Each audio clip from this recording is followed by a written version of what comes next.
ಆದ್ದರಿಂದ ಸರಯು ಎಂಬ ಹೆಸರು ಅಯೋಧ್ಯೆಯಲ್ಲಿ ಮಾತ್ರ ಇದೆ. ಐ ಥಿಂಕ್ ಶೋಣ ಎನಿಸುತ್ತದೆ, ಶೋಣಾ ನದಿ, ಕರೆಕ್ಟೇ, ಶೋಣಾ ನದಿ. ಯಾಕಂದರೆ ವಿಶ್ವಾಮಿತ್ರ ಮೊದಲು ಅಯೋಧ್ಯೆ ಹೊರಟು ಶೋಣಾ ನದಿಯಲ್ಲೇ ಅಲ್ಲವೇ, ಶೋಣಾ ನದಿ ಹೋಗಿ ಅದು ಶೋಣಾ ನದಿ ಗಂಗೆಯಲ್ಲಿ ಸೇರುತ್ತಾ ಇರುವಾಗ ಹೋಗ್ತಾನೆ. ಇದು ವಿಶ್ವಾಮಿತ್ರನ ಸಂದರ್ಭ ಬಂದಾಗ ಹೇಳ್ತೀನಿ ನೋಡಿ, ಇಲ್ಲೇ ಆಗಬಹುದು.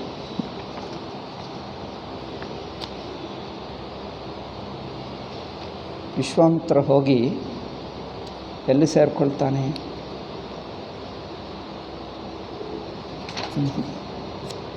ಅಯೋಧ್ಯ.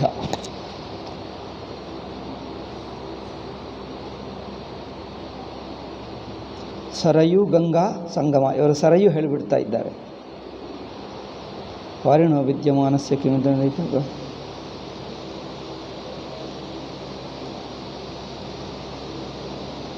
ಶೋಣ ಸಂಗಮವೇ, ಸರಯು ಸಂಗಮ ಎಂದು ಹೇಳ್ತಾ ಇದ್ದಾನೆ. 63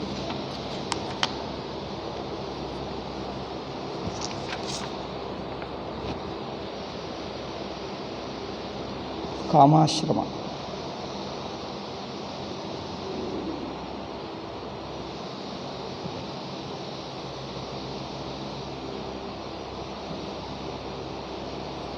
ಸ್ವಲ್ಪ ಮುಂದಕ್ಕೆ ಹೋದರೆ ಗಂಗಾ ನದಿ ಬರುತ್ತದೆ.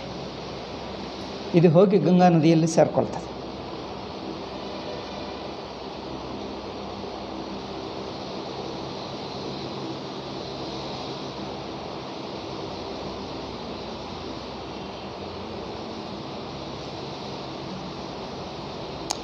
ಏನೂ ಹೇಳ್ತಾ ಇಲ್ಲ, ತುಂಬಾ ಟೈಮ್ ವೇಸ್ಟ್ ಏಕೆ, ನಂತರ ನೋಡಿ ಹೇಳ್ತೀನಿ.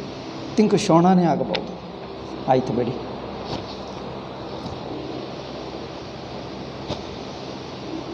ಸರಯು ತೇರೆ, ಅದರಿಂದ ಸರಯು ಎಂಬುದು ತಾತ್ಕಾಲಿಕ ಹೆಸರು. ಅಲ್ಲಿ ಅಯೋಧ್ಯದಲ್ಲಿ ಮಾತ್ರ ಅದಕ್ಕೆ ಸರಯು ಹೇಳ್ತಾರೆ, ಬೇರೆ ಕಡೆ ಹೇಳಲ್ಲ. ಆಯಿತು ಬಿಡಿ. ಸೊ ನಿವಿಷ್ಟ ಸರಯು ತೀರೆ ಪ್ರಭೂತ ಧನಧಾನ್ಯವಾನ್, ಧನ ಧಾನ್ಯ ಬೇಕಾದಷ್ಟಿದೆ. ಅಯೋಧ್ಯ ನಾಮ ನಗರಿ ತತ್ರಾಸೀತ್ ಕವಿ ತತ್ರ ಆಸೀಲ್ಲೋಕ ವಿಶ್ರುತ. ಆ ಕೋಸಲ ಎಂಬ ರಾಜ್ಯದಲ್ಲಿ, ದೇಶದಲ್ಲಿ ಅಯೋಧ್ಯ ಎಂಬ ನಗರ ಇದೆ. ಮನುನಾಮಾನವೇಂದ್ರೇಣ ಯಾಪುರಿ ನಿರ್ಮಿತ ಸ್ವಯಂ. ಮೊದಲು ಇದನ್ನು ಯಾರು ಕಟ್ಟಿಸಿದ್ದಾರೆ? ಸಪ್ತಪುರಿ, ಕೋಸಲ ಜನಪದ ಅಯೋಧ್ಯ ನಾಮಲೋಕ. ಮಾನವೇಂದ್ರ ಮನು ಅಂದರೆ ಯಾರು? ಮೊಟ್ಟ ಮೊದಲನೆಯ ಮನು ಯಾರು? ಯಾವ ಮನು ಹೇಳ್ತಾರೆ? ಸ್ವಯಂಭುವ ಮನುವ, ವೈವಸ್ವತ ಮನುವ? ಮೊದಲನೇ ಮನು ಸ್ವಯಂಭುವ ಮನು, ಮರಿಯಲ್ಲಿ ಯಾವ ಮನು ನೆನಪಿಲ್ಲ. ಸ್ವಯಂಭುವ ಮನು ಆಗಬಹುದು. ಆ ಮನು ಕಟ್ಟಿಸಿದ್ದರಂತೆ ಈ ಮೊದಲು. ನಿರ್ಮಿತ ಸ್ವಯಂ ಮನುನಾಮಾನವೇಂದ್ರೇಣ. ಪುರಿ, ಇದು ಯಾವ ಪುರಿ? ಸಪ್ತಪುರಿಗಳಿವೆ ನೋಡಿ. ಅಯೋಧ್ಯ, ಮಥುರಾ, ಮಾಯಾ, ಕಾಶಿ, ಕಾಂಚಿ, ಅವಂತಿಕ, ಪುರಿ, ದ್ವಾರಾವತಿ ಚೈವ ಸಪ್ತೈತೆ ಮೋಕ್ಷದಾಯಕ. ಮೋಕ್ಷದಾಯಕವಾದ ಸಪ್ತಪುರಿಗಳಲ್ಲಿ ಅಯೋಧ್ಯ ಮೊಟ್ಟ ಮೊದಲನೆಯದು. ಅಯೋಧ್ಯ ಅದರ ಹೆಸರು, ಮೊದಲನೆಯ ಹೆಸರು ಅದೇ ಬರುತ್ತದೆ. ಮಥುರಾ ಇಲ್ಲಿದೆ, ದಿಲ್ಲಿ ಹತ್ತಿರ, ಬೃಂದಾವನ ಹತ್ತಿರ, ದಿಲ್ಲಿಗೆ ಹೋಗುತ್ತಾ ಇರುವಾಗ ದಾರಿ. ಅಯೋಧ್ಯ, ಮಥುರಾ, ಮಾಯಾ ಅಂದರೆ ಆಯಿತು, ಹರಿದ್ವಾರಕ್ಕೆ ಮಾಯಾ. ಯಾಕಂದರೆ ಹರಿದ್ವಾರ್ನಲ್ಲಿ ಆ ಶಿವ ಮೂರ್ತಿ ಇದೆ, ನೋಡಿದ್ದೀರಾ ನೀವು? ಹರಿದ್ವಾರ ಹೋಗಿದ್ದೀರಾ? ಶಿವನ ವಿಗ್ರಹ ಇದೆ, ತಲೆ ಮೇಲೆ ಹೀಗೆ ನೀರು ಹಾಕ್ಕೊಳ್ತಾರೆ. ಆ ಶಿವಮೂರ್ತಿಯಲ್ಲಿ 2 ರೋಡ್ಗಳಾಗ್ತವೆ. ಶಿವಮೂರ್ತಿ ಹಿಂದುಗಡೆ 2, ಒಂದು ರೈಲ್ವೆ ಸ್ಟೇಷನ್ ಹೋಗ್ತದೆ, ಇನ್ನೊಂದು ಆ ಪಕ್ಕಕ್ಕೆ ಹೋಗ್ತದೆ. ಆ ಪಕ್ಕಕ್ಕೆ ಇನ್ನೊಂದು ರೋಡ್ ಹೋಗುವುದಿದೆ ನೋಡಿ, ಒಂದು ರೈಲ್ವೆ ಸ್ಟೇಷನು, ಒಂದು ಇದು. ಆ ಪಕ್ಕ ಹೋಗ್ತಾ ಇದ್ದರೆ 4 ಹೆಜ್ಜೆ ಹೋದ ನಂತರ ಲೆಫ್ಟ್ಗೂ ಅಲ್ಲೊಂದು ಮಾಯಾದೇವಿ ಮಂದಿರ ಇದೆ, ಮಾಯಾದೇವಿ ಶಕ್ತಿಪೀಠ. ಅದರಿಂದ ಅದಕ್ಕೆ ಮಾಯಾಪುರಿ ಹೇಳ್ತಾರೆ. ಹರಿದ್ವಾರ ಹೆಸರಿಟ್ಟರೆ ಹೊರತು ಮಾಯಾಪುರಿ ಹೆಸರು ಗೊತ್ತೇ ಇಲ್ಲ, ಎಲ್ಲರೂ ಮರ್ತೇ ಹೋದರು. ಮಾಯಾಪುರಿ ಅದೇ, ಹರಿದ್ವಾರವೇ. ಹರಿದ್ವಾರವೂ ಪುಣ್ಯಕ್ಷೇತ್ರ. ಕೆಲವರು ಹೇಳ್ತಾರೆ ಹರಿದ್ವಾರವು ಮೋಕ್ಷಪುರಿ, ಅಲ್ಲಿದ್ದರೆ ಮೋಕ್ಷ ಉಂಟಾಗುತ್ತದೆ ಅಂದರೆ. ಹರಿದ್ವಾರ ಎಲ್ಲಿಂದ ಎಲ್ಲಿ ಅಂದರೆ ಹರಿದ್ವಾರ ಋಷಿಕೇಶ್ವರೆಗೂ ಅದೆಲ್ಲ ಸೇರಿಸ್ಕೊಂಡು ಹರಿದ್ವಾರವೇ ಅಂತ. ಮಾಯಾಪುರಿ ಎಲ್ಲ ಆ ಜಾಗ ಎಲ್ಲ ಎಲ್ಲಿ ವಾಸ ಮಾಡಿದ್ದರೂ ಅದು ಮಹಾಪುಣ್ಯ ಎಂದು ಹೇಳ್ತಾರೆ. ಆಯಿತು. ಸೊ ಅಯೋಧ್ಯ, ಮಥುರಾ, ಮಾಯಾ, ಕಾಶಿ, ಕಾಂಚಿ, ಅವಂತಿಕ ಇವೆಲ್ಲ ನೋಡಿದೆ ನಾನು. ಅಯೋಧ್ಯೆ ನೋಡಿದೆ, ಮಥುರಾ ನೋಡಿದೆ, ಮಾಯಾ ನೋಡಿದೆ, ಅಯೋಧ್ಯ, ಮಥುರಾ, ಮಾಯಾ, ಕಾಶಿ, ಕಾಂಚಿ, ಅವಂತಿ ನೋಡಿದೆ, ಎಲ್ಲ ನೋಡಿದೆ. ಅಯೋಧ್ಯ, ಮಥುರಾ, ಮಾಯಾ, ಕಾಶಿ, ಕಾಂಚಿ, ಅವಂತಿಕ, ಪುರಿ ನೋಡಲಿಲ್ಲ. ದ್ವಾರಾವತಿ ಎರಡೂ ಇಲ್ಲ. ಪುರಿ ದ್ವಾರಾವತಿ ನೋಡಲಿಲ್ಲ, ಎಲ್ಲ ನೋಡಿದ್ದೀನಿ. ಪುರಿ, ದ್ವಾರಾವತಿ ಚೈವ ಸಪ್ತೈತೆ ಅಂದರೆ 5 ನೋಡಿದೆ, 2 ಇದ್ದು ಬಿಟ್ಟಿವೆ. ಹಾಗೆ ಇನ್ನೂ ಕೆಲವು ದಿವಸಕ್ಕಿಂತ ದ್ವಾರಕಾ ನೋಡೋಕ್ಕಾಗಲ್ಲ. ದ್ವಾರಕಾ ಎಲ್ಲ ಮುಸ್ಲಿಮರಾಗಿಬಿಟ್ಟಾರೆ. ಇನ್ನು ಕೆಲವು ದಿವಸಕ್ಕೆ ಉಳಿಯಲ್ಲ. ನಮ್ಮ ಜನರಿಗೆ ಎಲ್ಲರೂ ಸಮಾನವಲ್ಲವೇ? ಎಲ್ಲ ಮತಗಳು ಸಮಾನ. ಅದರಿಂದ ಏಕೆ ಇರಲಿ, ಅವರು ಇರಲಿ. ಆವಾಗ ಹಿಂದೆ ಇತ್ತಂತೆ ಒಂದು ದ್ವಾರಕಾ ಎಂಬುದು ಎಂದು ಮುಂದೆ ಒಂದು ಶ್ಲೋಕ ಹೇಳ್ಕೊಂಡು ನಮಸ್ಕಾರ ಮಾಡಿದರೆ ಸಾಕು. ಪುಣ್ಯ ಬಂದರೆ ಸಾಕು ನಮಗೆ ಅಲ್ಲವೇ? ಅವರೆಲ್ಲ ಕಿತ್ಕೊಂಡು ನಾಶ ಮಾಡ್ತಾರೆ. ಪುಣ್ಯ ಬಂದರೆ ಸಾಕು ನಮಗೆ. ಅಯೋಧ್ಯಾನಾಮ ನಗರಿ ತತ್ರಾಸೀಲ್ಲೋಕ ವಿಶ್ರುತ ಮನುನಾ ಮಾನವೇಂದ್ರೇಣ ಯಾಪುರಿ ನಿರ್ಮಿತ ಸ್ವಯಂ ಆಯಚ ದಶಚದ್ವೇಚ. 7ನೇ ಶ್ಲೋಕ. ಸರಯೂ ತೀರೋಪಶ್ಲೇಷೇಣ 12 ಯೋಜನ ದೀರ್ಘ ಎಂದು ಹೇಳ್ತಾರೆ. ದಶಚ ದ್ವೇಚ, ನಾನು 20 ಅಂದ್ಕೊಂಡೆ, ಇವರು 12 ಹೇಳ್ತಾ ಇದ್ದಾರೆ. 12 ದಶಚದ್ವೇ ಅಂದರೆ 10 + 2 12 ಯೋಜನಗಳು. ಯೋಜನ ಅಂದರೆ 8 ಮೈಲ್ಗೆ ಒಂದು ಯೋಜನ. 12 ಯೋಜನಗಳು ಅಂದರೆ 12 × 8 ಎಷ್ಟಾಗ್ತದೆ ನೋಡಿ ಅಪ್ಪ. ಅಷ್ಟು ಮೈಲ್ಗಳು 100 ದಾಟಿ ಹೋಗ್ತದೆ. ಅಂದರೆ 96 ಅಷ್ಟೇ. 96 ಮೈಲ್ಗಳು. 96 ಮೈಲ್ಗಳಂದರೆ ಈ ಕಾಲದ ಕಿಲೋಮೀಟರ್ ಲೆಕ್ಕ ಮಾಡಿದರೆ 110 ಕಿಲೋಮೀಟರ್ ಆಗ್ತದೆ. 110 ಕಿಲೋಮೀಟರ್ ಅಷ್ಟು ಉದ್ದ ಇದಂತೆ ಅಪ್ಪ. 110 ಕಿಲೋಮೀಟರೇ ನಗರ ಇದೆ ಅಂದರೆ ಎಷ್ಟು ಉದ್ದದು ನೋಡಿ. 110 ಅಂದರೆ ತುಂಬ ದೊಡ್ಡದಪ್ಪ. 110 ಅಂದರೆ ಈ ಕಾಲದಲ್ಲಿಯೂ ಇಲ್ಲ ಅಷ್ಟು ದೂರ ಇದೆಯಾ? ಈ ಕಾಲದಲ್ಲಿಯೂ ಇಲ್ಲ ಅಷ್ಟು ಉದ್ದದ್ದು. ಆ ಕಾಲದಲ್ಲಿ ಎಷ್ಟು ಉದ್ದದಿತ್ತು? 100 ಕಿಲೋಮೀಟರ್.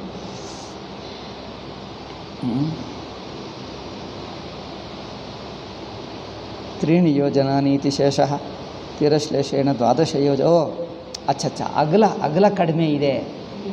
ಉದ್ದ 12 ಯೋಜನಗಳು ಅಂದರೆ 100 ಕಿಲೋಮೀಟರ್ ಇದ್ದರೆ ತ್ರೀಣಿ ಯೋಜನಾನಿ 3 ಯೋಜನಗಳು. 3 ಅಂದರೆ 24 ಕಿಲೋಮೀಟರ್ ಮೈಲ್ಗಳು ಅಗಲ ಆ್ಯಂಡ್ 196 ಮೈಲ್ಗಳು ಉದ್ದ. ಇದೆಲ್ಲ ಬರ್ಕೊಂಡು ಇಟ್ಕೊಂಡ್ರೆ ಗೊತ್ತಾಗ್ತದೆ ಏನು ಅಲ್ಲ? ಇಲ್ಲೇ ಪಿಕ್ಚರೇ ಬರೆಯಬೇಕು. ಏನು 12 ಯೋಜನಗಳು, 12 ಯೋಜನಗಳು ಉದ್ದ ಆ್ಯಂಡ್ ದೆನ್ 3 ಯೋಜನಗಳು. 3 ತ್ರೀಣಿ 3 ಯೋಜನಗಳು ಅಂದರೆ 3 + 8 96 ಕಿಲೋಮೀಟರ್. ಇದೇನೋ 24 ಅಲ್ಲ ಮೈಲ್ಗಳು. ಮೈಲ್ ಅಂದರೆ ಕಿಲೋಮೀಟ್ರ್, ಅದು 100. ಇದು ಒಂದು 25-30 ಆಗಬಹುದು. ಇದು 30ವರೆಗೂ. ಅಪ್ಪ ಎಷ್ಟಿದೆ, ಅಷ್ಟು ಇದೆ ನಗರ ಈ ಕಾಲದಲ್ಲಿ.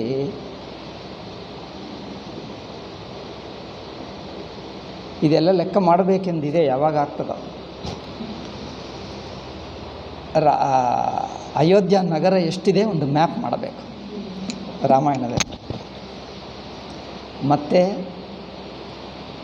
ದಶರಥನ ಅರಮನೆ, ರಾಮಚಂದ್ರನದು ಮನೆ ಎಲ್ಲಿತ್ತು, ಕೈಕೇಯಿದು ಎಲ್ಲಿತ್ತು, ದಶರಥ ಎಲ್ಲಿತ್ತು, ಸಭಾ ಎಲ್ಲಿತ್ತು, ಅದೆಲ್ಲ ಇಲ್ಲೆಲ್ಲಿ ಬರೆಯುತ್ತಾರೆ. ಅದು ಹೇಳ್ತಾರೆ, ನಾವು ಮರ್ತೇ ಹೋಗ್ತೀವಿ. ಎಲ್ಲಿದೆ ಊಹಿಸ್ಕೊಳ್ಳೋಕ್ಕೆ ಆಗಲ್ಲ. ಇಲ್ಲಿಂದ ಹೊರಟು ಇದು ದಾಟಿ ಇಲ್ಲಿ ಹೋದ, ಇಲ್ಲಿ ದಾಟಿ ಇಲ್ಲಿಗೆ ಹೋದ, ಎಲ್ಲಿ ದಾಟ್ತಾ ಇದ್ದಾನೆ, ಇಲ್ಲಿಂದ ಇಲ್ಲೇ ಗೊತ್ತೇ ಆಗ್ತಾಯಿಲ್ಲ. ಯಾರು ಚಿತ್ರ, ಇಷ್ಟು ರಾಮಾಯಣಗಳು ಪುಸ್ತಕ ನೋಡಿದೆ, ಯಾರು ಚಿತ್ರ ಬರೆಯಲಿಲ್ಲ. ಇಲ್ಲಿ ಹೇಳಿದ್ದೆಲ್ಲ ನೋಡಿಕೊಂಡು ಇಲ್ಲಿಂದ ಇಷ್ಟು ಉದ್ದ ಇದೆ ಅರಮನೆ, ಈ ಮನೆ ದಾಟಿ ಇಲ್ಲಿಗೆ ಬಂದ, ಈ ಮನೆ ದಾಟಿ ಕೌಸಲ್ಯದು, ಇದು ದಾಟಿ ಇಲ್ಲಿ ದಾಟಿ ಈ ಸಭಾಭವನ ದಾಟಿ ಕೈಕೇಯಿಗೆ ಬಂದ, ಅಲ್ಲಿ ಹೇಳ್ತಾನೆ ಎಲ್ಲಿ ಅಂದದ್ದು ಚಿತ್ರ ಬರೆಯಬೇಕು. ಇಲ್ಲಿ ರಾಮಚಂದ್ರಂದು ಇದಿಗೋ ರಥ ಇಲ್ಲಿದೆ, ಜನರು ಇಲ್ಲಿಗೆ ಬಂದರು, ಇದು ದರ್ಬಾರು, ಇದು ಎಲ್ಲ ಚಿತ್ರ ಬರೆದರೆ ಇದು ಒಂದು ರಾಮಚಂದ್ರರ ಅರಮನೆ ಎಂದು ಗೊತ್ತಾಗ್ತದೆ. ಅದು ಯಾರೂ ಮಾಡಲೇ ಇಲ್ಲ. ಇಲ್ಲಿದೆ, ಶ್ಲೋಕಗಳಿವೆ, ನಾನು ಮಾಡಬೇಕು ಅಂದ್ಕೊಂಡೆ, ಯಾವಾಗ ಆಗ್ತದೆ, ಟೈಮ್ ಇಲ್ಲ. ಏನೇನೋ ಓದ್ತಾ ಇರುವುದರಿಂದ ಟೈಮ್ ಇಲ್ಲ. ಇದು ನೋಡಿದ್ದರೆ ಒಂದು ಸಲ ನೋಡಬೇಕು. ಈಗಲೇ ಮಾಡ್ತಾ ಇದ್ದೀವಲ್ಲ, ಈಗಲೇ ಮಾಡೋಣ, ಇನ್ನೇನು ಈಗ ಮಾಡಿದ್ದರೆ ಆಗುತ್ತದೆ, ಮತ್ತು ಹೀಗೆ ಇದ್ದು ಬಿಡ್ತದೆ. ಇವು ನೀವು ನೋಟ್ಸ್ ಮಾಡ್ತಾ ಇದ್ದೀರಲ್ಲ, ಮಾಡಿಬಿಡಿ, ಅದೇ ಒಳ್ಳೆಯದ. ಸೊ ಮನುನ ಆಯಚ ದಶತದ್ವೇಚ ಯೋಜನಾನಿ ಮಹಾಪುರಿ ಶ್ರೀಮತಾತ್ರೀಣಿ ವಿಸ್ತೀರ್ಣ ಸುವಿಭಕ್ತ ಮಹಾಪಥ. ಒಳ್ಳೆಯ ರೋಡ್ಡುಗಳಿವೆ ಅಂತ ಅದು, ಮತ್ತು ಒಳ್ಳೆಯ ದೊಡ್ಡ ಹೈವೇಗಳು. ರಾಜಮಾರ್ಗೇಣ ಮಹತಾ ಸುವಿಭಕ್ತೇನ ಶೋಭಿತ ಪುಷ್ಪಾವಿಕೀರ್ಣೇನ ಜಲಸಿಕ್ತೇನ ನಿತ್ಯಶಃ. ಪ್ರತಿ ದಿವಸ ರಾಜಮಾರ್ಗ ಸರ್ವಪಣ್ಯ ಶೋಭಿತ ರಾಜದ್ವಾರಾತ್ ಪುರಪ್ರವೃತ್ತ. ಸರ್ವಪಣ್ಯ ಎಲ್ಲ ವಸ್ತುಗಳು ಸಿಗ್ತವಂತೆ, ದೊಡ್ಡ ದೊಡ್ಡ ಅಂಗಡಿಗಳು, ಸೂಪರ್ ಮಾರ್ಕೆಟ್ ಮಾಲ್ಗಳಿದ್ದಂತೆ ಎಲ್ಲ ವಸ್ತುಗಳ ಅಂಗಡಿಗಳಲ್ಲಿ ಸಿಗ್ತವಂತೆ. ಸಿಕ್ಕದೇ ಇರುವ ವಸ್ತುವೇ ಇಲ್ಲ ಅಯೋಧ್ಯದಲ್ಲಿ. ಅಪ್ಪ, ಆ ಕಾಲದಲ್ಲಿ ಸಂಪದ ಅಷ್ಟು ಇತ್ತಂದರೆ, ಮುತ್ತುಗಳು ರತ್ನಗಳು ಯಾವುದು ಬೇಕಂದರೆ ಅದು. ಜವಲ ಈ ಕಾಲದಲ್ಲಿ ನೋಡಿದರೆ ಬೆಂಗಳೂರಿನಲ್ಲಿ ಎಷ್ಟು ದೊಡ್ಡ ಏನದು ಏನು ಹೇಳ್ತಾರಪ್ಪ, ದಪ್ಪದು ದೊಡ್ಡ ದೊಡ್ಡ ಇದು ಕಂಡು ಬರ್ತವೆ ನೋಡಿ ಮಾಲ್ಗಳು, ಹಾಗೆ ಇತ್ತಂತೆ ಆ ಕಾಲದಲ್ಲಿ. ಮಹಾಪುಷ್ಪಾವಕೀರ್ಣೇನ, ಅಲ್ಲಿ ಎಲ್ಲ ಪುಷ್ಪಗಳು ಹಾಕಿ ಸುಂದರ ಮಾಡ್ತಾರಂತೆ.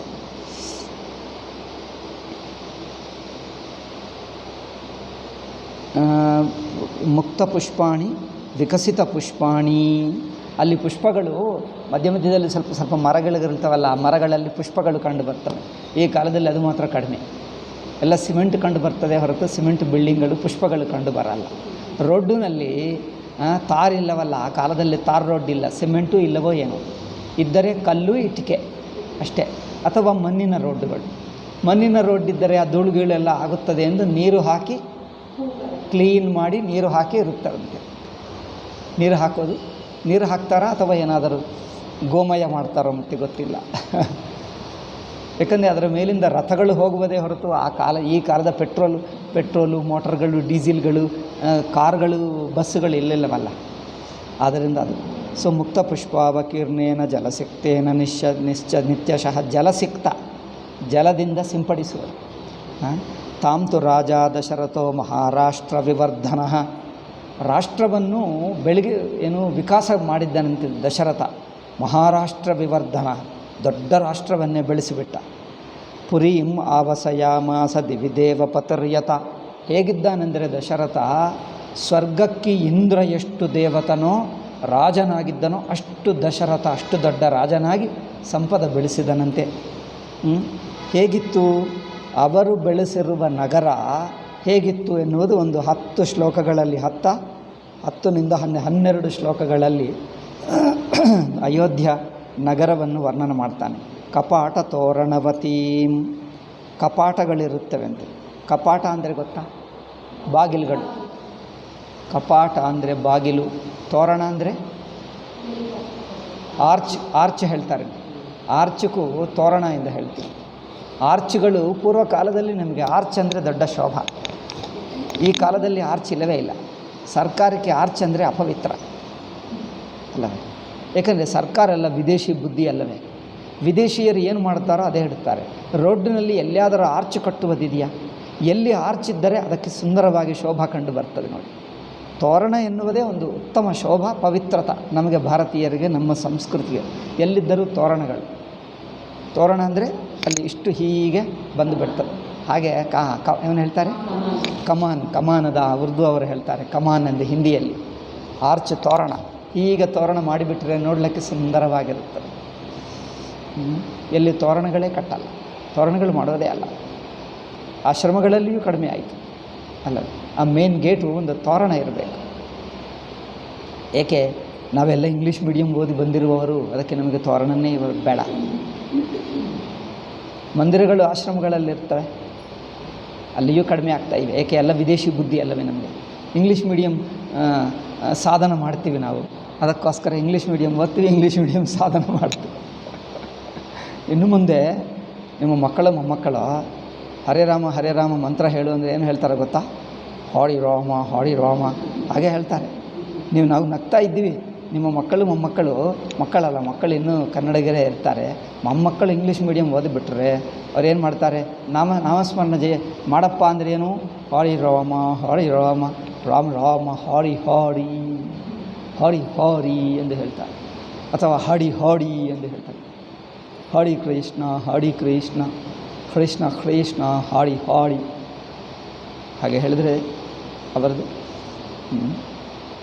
ಅವರು ಹರಿರಾಮ ಎಂದು ಕನ್ನಡದಲ್ಲಿ ಬರ್ಕೊಳ್ಳಲ್ಲ, ಸಂಸ್ಕೃತದಲ್ಲಿ ಇಂಗ್ಲೀಷ್ನಲ್ಲಿ ಬರ್ಕೊಳ್ತಾರೆ. HAIRI ಹರಿ ಕೃಷ್ಣ ಹಾಡಿ ಕೃಷ್ಣ ಹಾಡಿ ಇಂಗ್ಲೀಷ್ನಲ್ಲಿ ಬರ್ಕೊಂಡೆ ಹೇಳ್ತಾರೆ ಅವರು.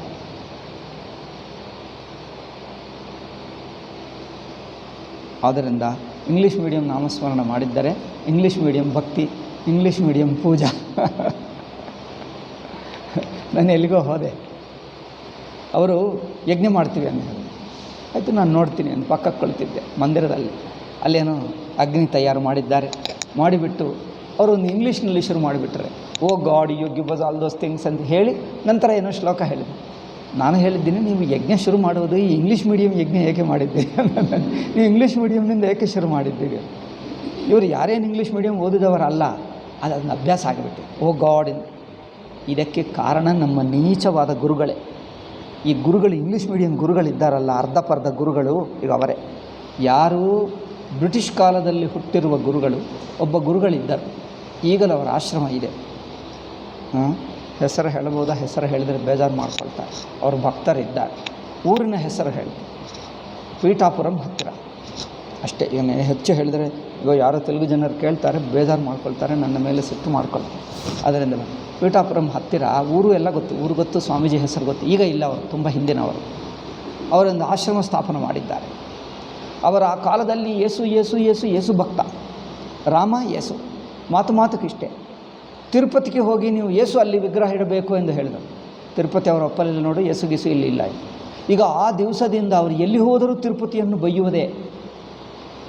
ಇಂಗ್ಲೀಷ್ ಮೀಡಿಯಂ ಸ್ವಾಮಿ ಈಗ ಹೀಗಿರುತ್ತಾನೆ, ಇಂಗ್ಲೀಷ್ ಮೀಡಿಯಂ ಸನ್ಯಾಸ ಹೀಗೆ ಇರುತ್ತದೆ. ಯೇಸು ಇಲ್ಲದೆ ಅವರಿಗೆ ನಾಮಸ್ಮರಣ ಆಗಲ್ಲ, ಯೇಸು ಇಲ್ಲದೆ ಅವರಿಗೆ ಭಕ್ತಿ ಇಲ್ಲ. ಈಗ ಇಂಗ್ಲೀಷ್ ಮೀಡಿಯಂ ಭಕ್ತಿ, ಇಂಗ್ಲೀಷ್ ಮೀಡಿಯಂ ಸ್ವಾಮಿಗಳು ಹೀಗಿರುತ್ತಾರೆ. ಈಗಲೂ ಕೆಲವು ಕಡೆ ಆ ಆಶ್ರಮದಲ್ಲಿ ಹಾಗೇ ಇದೆ. ಮಿಕ್ಕ ಜನರು ಮಾಡಲ್ಲ, ಬಟ್ ಅವ್ರದ್ದು ಮಾತ್ರ ಹಾಗೇ ಇದೆ. ಈಗಲೂ ಅಲ್ಲಿ ಹೋದರೆ ಹಾಗೇ ಇದೆ.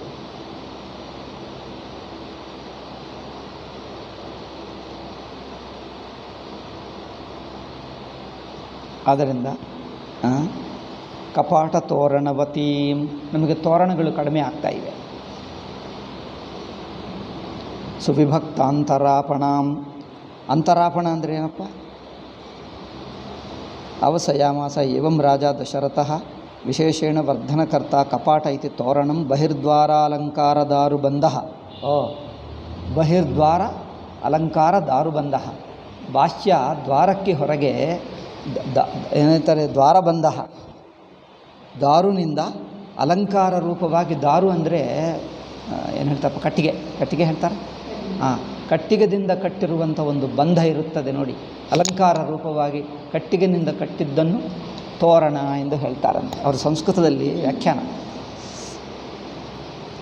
ಸುವಿಭಕ್ತಮಂತರಂ ಯೇಷಾಂ ತಾದೃಶ ಆಪಣ. ಸುವಿಭಕ್ತಂ, ಒಳಗೆ ಹೋದರೆ ಆ ಅಂಗಡಿ ಒಳಗೇನೂ ಅಷ್ಟೇ ಸುವಿಭಕ್ತವಾಗಿ ಸುಂದರವಾಗಿ ಹಾಲ್ಗಳಿವಿದ್ದಂತೆ. ಅಂಗಡಿ ಒಳಗೆ ಹಾಲ್ಗಳು ಸುಂದರವಾಗಿ.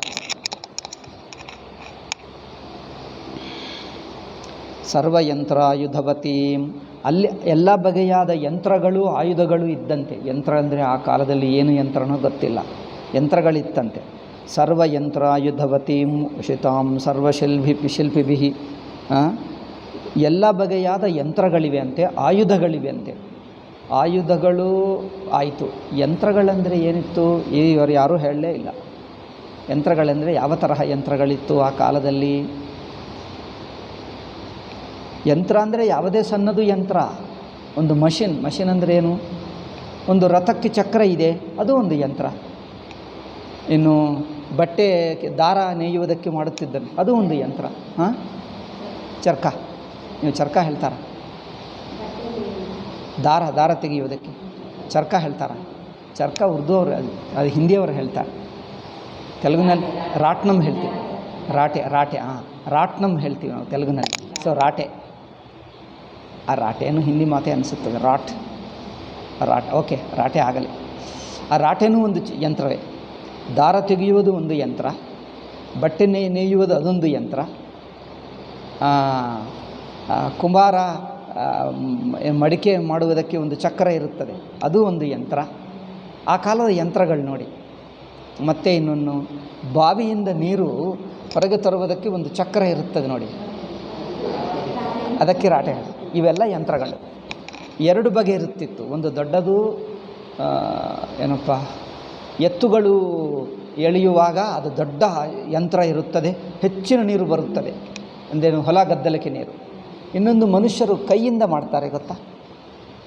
ನೀವು ಇದು ನೋಡಿದ್ದಾರ?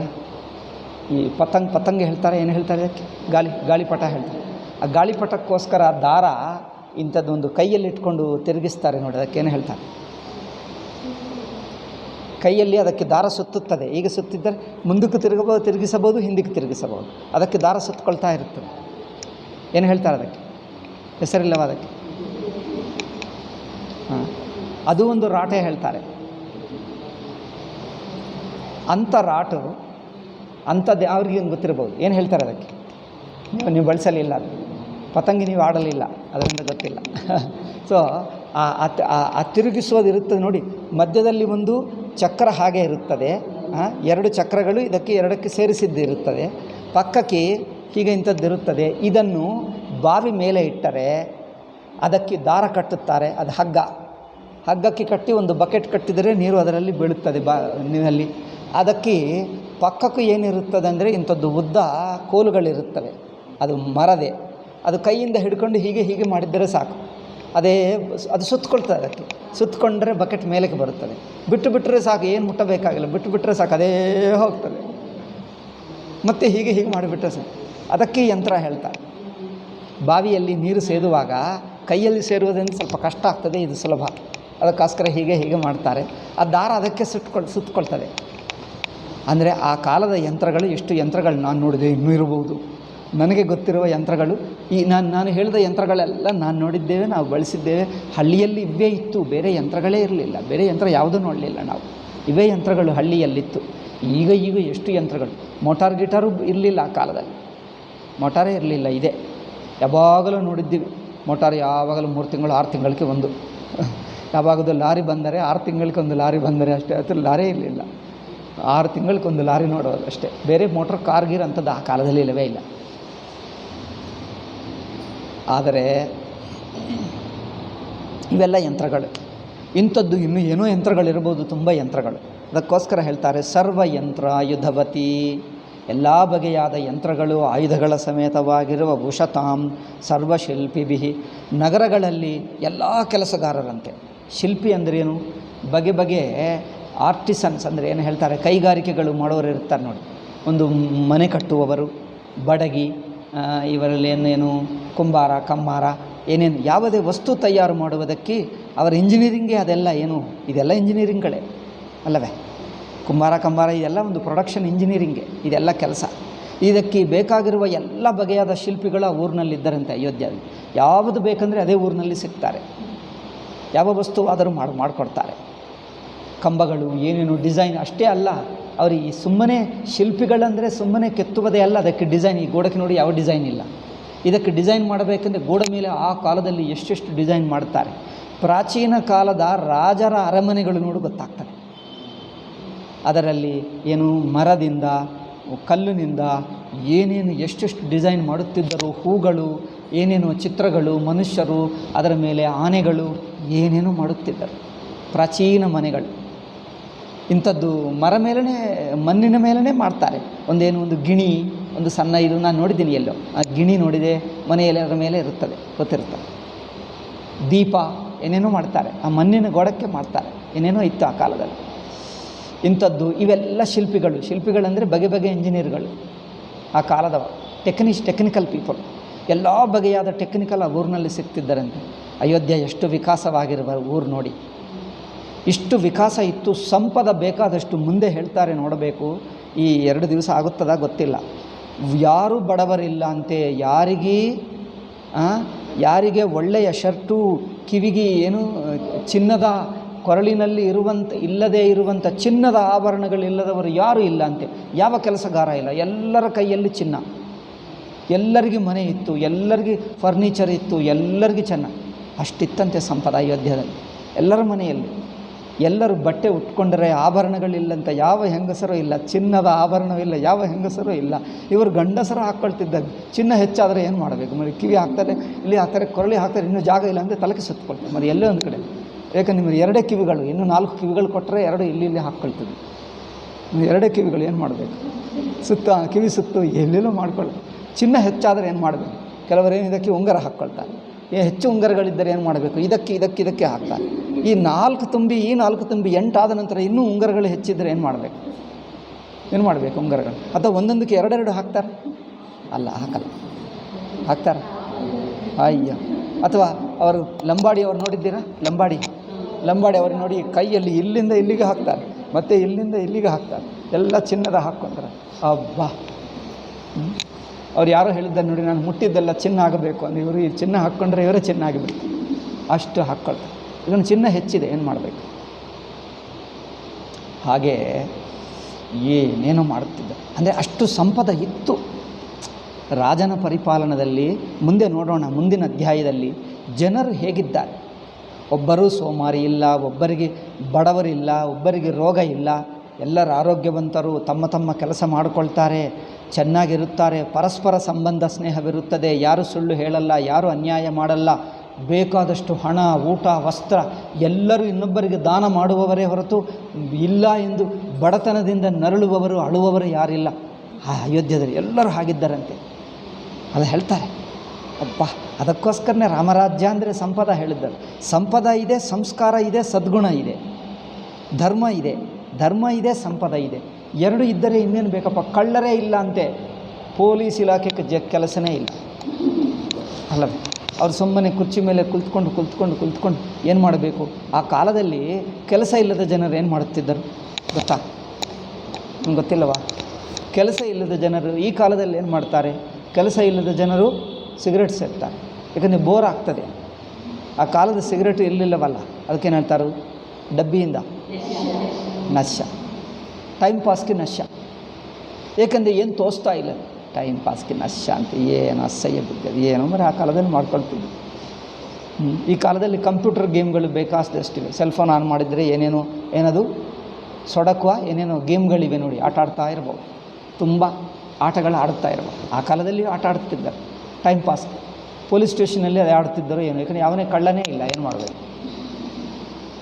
ಆಯಿತು. ಕಪಾಟ ತೋರಣವತೀಂ ಸುವಿಭಕ್ತಾಂತರಾಪಣ, ಇದು ನಗರ ವರ್ಣನ ಈ ಅಧ್ಯಾಯದಲ್ಲಿ. ಮುಂದಿನ ಅಧ್ಯಾಯದಲ್ಲಿ ಅಯೋಧ್ಯ ನಗರವಾಸಿ ಜನರು ಹೇಗಿದ್ದಾರೆ.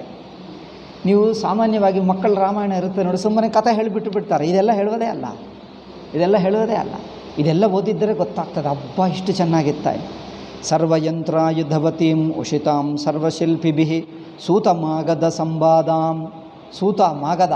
ಮಾಗದ ಅಂದರೆ ಪ್ರಶಂಸೆ ಮಾಡುವವರು, ವಂದಿ ಮಾಗದಿ ಹೇಳ್ತಾರೆ ನೋಡಿ. ಸೂತಮಾಗದ ಒಳ್ಳೆಯ ಮಂತ್ರಿಗಳು. ಸೂತಮಾಗದಕ್ಕೇನು ಹೇಳ್ತಾರೆ? 11ನೇ ಅಧ್ಯಾಯ. ಸೂತ ಅಂದರೆ ಸ್ತುತಿ ಪಾಠಕ, ಮಾಗದ ಅಂದರೆ ವಂಶಾವಲಿ ಕಥಕ. ವಂಶಾವಲಿ ಹೇಳ್ತಾರೆ. ವಂಶಾವಲಿ ಅಂದರೆ ನಿಮ್ಮ ಅಪ್ಪ ಹೇಗಿದ್ದರು, ಅವರ ಅಪ್ಪ ಏನೇನು ಒಳ್ಳೆಯ ಕೆಲಸ ಮಾಡಿದ್ದರು ಹೇಳ್ತಾರೆ. ನಂತರ ನಿಮ್ಮ ಅಜ್ಜ ಹೆಸರು, ಆ ಕಾಲದಲ್ಲಿ ಎಷ್ಟು ವೈಭವವಿತ್ತು, ಎಷ್ಟು ಸಂಪದವಿತ್ತು, ಅವರನ್ನು ಜನರು ಹೇಗೆ ಆಧರಿಸ್ತಿದ್ದರು ಅದು, ಮತ್ತು ಅವರಿಗಿಂತ ಮುತ್ತಜ್ಜ, ಮತ್ತು ಅವರ ಹಿಂದಿನ ರಾಜ, ಹಿಂದಿನ ರಾಜ, ಅವರು ಎಲ್ಲ ರಾಜರ ಕಥೆಗಳೆಲ್ಲ ಅವರಿಗೆ ಕಂಠಸ್ಥ. ಯಾವ ರಾಜ ಏನೇನು ಮಾಡುತ್ತಿದ್ದ ಅದು ಒಂದು ಹೇಳುತ್ತಾ ಇದ್ದರೆ 1 ದಿವಸ ಆಗಲ್ಲ, 10 ದಿವಸ ಆಗುತ್ತೆ. ಅದೆಲ್ಲ ಹೇಳ್ತಾರೆ, ಅವರೆಲ್ಲ ಕಂಠಸ್ಥ ಮಾಡಿ ಇಟ್ಕೊಳ್ತಾರೆ. ಅದರ ಕೆಲಸನೇ ಅದು. ನಿಮ್ಮ ಪೂರ್ವಜರು ಹೀಗಿದ್ದರು, ಇವರಿಗೆ ಅದು ಇಷ್ಟ, ಕೇಳುತ್ತಿದ್ದರು. ಸ್ತುತಿ ಮಾಡುವರು ಏನಂದರೆ ಹೇಳ್ತಾರೆ ನೋಡಿ, ವಿಜಯೀ ಭವ ಏನದು, ಇಂಥ ಮಹಾರಾಯ ಮಾರ್ತಾಂಡ, ರಾಜ ಮಾರ್ತಾಂಡ ಏನದು, ಇಷ್ಟು ವಿಜಯೀ ಭವ ಎಂದು ಹೇಳ್ತಾರೆ ನೋಡಿ. ಈಗಲೂ ಶೃಂಗೇರಿಗೂ ಹೇಳ್ತಾರೆ ಹಾಗೆ. ಶೃಂಗೇರಿ ನೋಡಿದ್ದೀರಾ? ಹಾಗೆ ಅವ್ರಿಗೇನು ನೀವು ಇಷ್ಟು ಏನೋ ಈ ರಾಜ ಇದಿಲ್ಲ ಅಂತ ಏನೋ ವೈಭವ ಏನೇನೋ ಹೇಳಿಬಿಡ್ತಾರೆ ಅವರಿಗೆ. ವಿಜಯೀ ಭವ ಇಂಥದ್ದು, ಬಹುಪರಾಕ್ ಇಂಥದ್ದು ಏನೇನೋ ಹೇಳ್ತಾರೆ. ಈ ಸ್ತುತಿ ಮಾಡುವವರು ಸೂತಗಳು ಸ್ತುತಿ ಮಾಡ್ತಾರೆ. ಮಾಗದರು ವಂಶಾವಳಿ ಹೇಳ್ತಾರೆ. ಇಲ್ಲಿದೆ ಸೂತಮಾಗದ ಸಂವಾದಾಂ. ಎಷ್ಟನೇ ಶ್ಲೋಕಪ್ಪ? ಸೂತಮಾಗದ 11. ಅಟ್ಟಾಲ ಉಪರಿಗ್ರಹ ಸೂತಮಾಗದ ಸಂವಾದಾಂ ಶ್ರೀಮತಿ ಮತುಲ ಪ್ರಭಾಂ. ಶ್ರೀಮತಿ ಎಲ್ಲ ಸಂಪದ, ಅತುಲ ಅಸಮಾನವಾದ, ಎಲ್ಲಿ ನೋಡಿದ್ದರೂ ಸಂಪದ. ಏನು ಅವರಿಗೆ ಹಣ ಇಲ್ಲ ಎಂದು ಸಿಂಪಲ್ ಮನೆ ಕಟ್ಕೊಂಡ್ರು ಅಂಥದ್ದಿಲ್ಲವೇ ಇಲ್ಲ. ಎಲ್ಲ ಮನೆಗಳೆಲ್ಲ ವಿಜೃಂಭಿಸಿ ಅದ್ಭುತವಾಗಿ ಕಟ್ಟಿದೆ, ಎಲ್ಲರಿಗೂ ಬೇಕಾದಷ್ಟು ಹಣ. ಅಟ್ಟಾಲ ಉಪರಿಗ್ರಹ ಉಚ್ಚಾಟ್ಟಾಲ ಧ್ವಜವತೀಂ. ಅಟ್ಟಾಲ ಅಂದರೆ ಗೊತ್ತಾ? ಮಾಡಿ, ಎಲ್ಲ ಮಾಡಿಗಳಂತೆ. ಫ್ಲೋರ್ ಫಸ್ಟ್ ಒಂದೇ ಅಲ್ಲ, ಎರಡೆರಡು ಮೂರು ಫ್ಲೋರ್ಗಳು ಆ ಕಾಲದಲ್ಲಿ. ಮೂರು ಫ್ಲೋರ್ ದೊಡ್ಡ ಫಂಕ್ಷನ್ ಆದರೆ ರಾಮಚಂದ್ರ ಹೋಗುತ್ತಿದ್ದರೆ 3 ಫ್ಲೋರ್, 3ನೇ ಫ್ಲೋರ್ ಹತ್ತಿ ಜನರು ನೋಡುತ್ತಿದ್ದರಂತೆ. ಆ ಕಾಲದಲ್ಲಿತ್ತು ಅಟ್ಟಾಲ. ಉಪರಿಗ್ರಹ ಮೇಲೆ ಮಾಡಿ, ಮಹಡಿ ಹೇಳ್ತಾರ? ಮಹಡಿ ಮಾಡಿ ಹೇಳಬೇಕು. ಮಹಡಿ ಮಾಡಿ. ಹೌದು. ಮಿದ್ದೆ ಹೇಳ್ತಾರೆ? ಮಿದ್ದೆ ಹೇಳ್ತಾರ? ಹೇಳಲ್ಲ. ಮಿದ್ದೆ ಮಿದ್ದೆ ತೆಲುಗಿನಲ್ಲಿದೆ, ಮಾಡಿ ಮರಾಠಿಯವರು ಹೇಳ್ತಾರೆ. ಮಹಾಡಿ ಮರಾಠಿಯಲ್ಲಿದೆ, ಮಿದ್ದೆ ತೆಲುಗಿನಲ್ಲಿ ಹೇಳ್ತಾರೆ. ಸೊ ಅದರಿಂದ ಎಲ್ಲರ ಮನೆಗೂ ದೊಡ್ಡ ದೊಡ್ಡ ಮಿದ್ದೆಗಳಿವೆ. ಅಂದರೆ ಏನು? ಮಹಡಿಗಳು. ಉಚ್ಚಾಟ್ಟಾಲ ಧ್ವಜವತೀಂ. ಮತ್ತು ಶತಗ್ನಿ ಶತಸಂಕುಲಂ. ಶತಗ್ನಿ ಅಂದರೆ ತೋಪುಗಳು ಎಂದು ಹೇಳ್ತಾರೆ, ನೋಡಿದ್ದೀರಾ? ಒಂದು ಇಷ್ಟು ತೋಪುಗಳು ಶತಗ್ನಿ ಅಂದರೆ ಏನು ಹೇಳ್ತಾರಪ್ಪ ಈ ಕಾಲದಲ್ಲಿ? ಇಂಗ್ಲೀಷ್ ಹೆಸರು ಗೊತ್ತು, ತೋಪು ಓಲ್ಡ್ ಹೆಸರು, ಉರ್ದು ಕಾಲದ ತೋಪ್ಗೆ ಏನು ಹೇಳ್ತಾರೆ? ಶತಗ್ನಿ. ಅಲ್ಲೇನು ಹೇಳಿದ್ರು? ಶತಗ್ನಿ, 100, 6 ಅವ್ರಿಗೆ ಗೊತ್ತಿಲ್ಲ. ಆ ಶತಗ್ನಿ ಅಂದ್ರೇನು ಅವ್ರಿಗೆ ಗೊತ್ತಿಲ್ಲ. ಅಯ್ಯೋ, ಅವರು ಶತಗ್ನಿ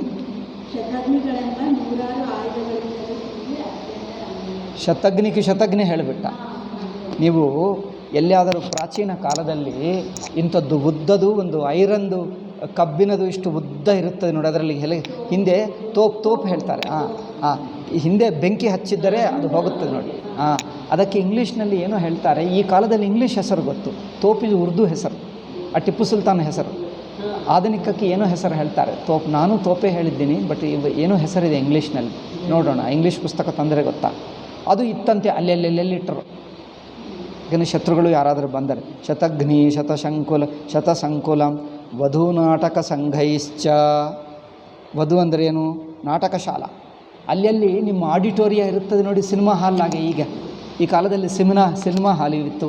ಸಿನಿಮಾ ಹಾಲ್ಗಳು ಬರುವಕ್ಕೆ ಮುಂಚೆ ಏನಿತ್ತು ಭಾರತ ದೇಶದಲ್ಲಿ? ನಾಟಕ ಶಾಲಾ, ಆಡಿಟೋರಿಯಂ ಹೇಳ್ತಾರೆ ನೋಡಿ.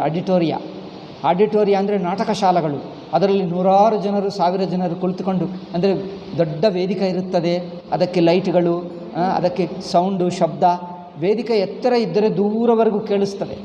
ಆ ನಾಟಕ ಶಾಲೆಯಲ್ಲಿ ಗೋಡೆಗಳು ಎಲ್ಲ ಹೇಗೆ ಕಟ್ತಾರಂದರೆ, ಆ ಕಾಲದಲ್ಲಿ ಮೈಕಿಲ್ಲವಲ್ಲ, ಅದು ಹೇಗೆ ಕಟ್ತಾರಂದರೆ ಅಲ್ಲಿ ಮಾತಾಡಿದರೆ ಶಬ್ದ ಬೇರೆ ಕಡೆಗೆ ಹೋಗದೆ ನೇರ ಎಲ್ಲರಿಗೂ ಕೇಳಿಸುವಂತೆ ಆ ಗೋಡೆಗಳು ಅದೆಲ್ಲ ಹಾಗೆ ಕಟ್ತಾರೆ.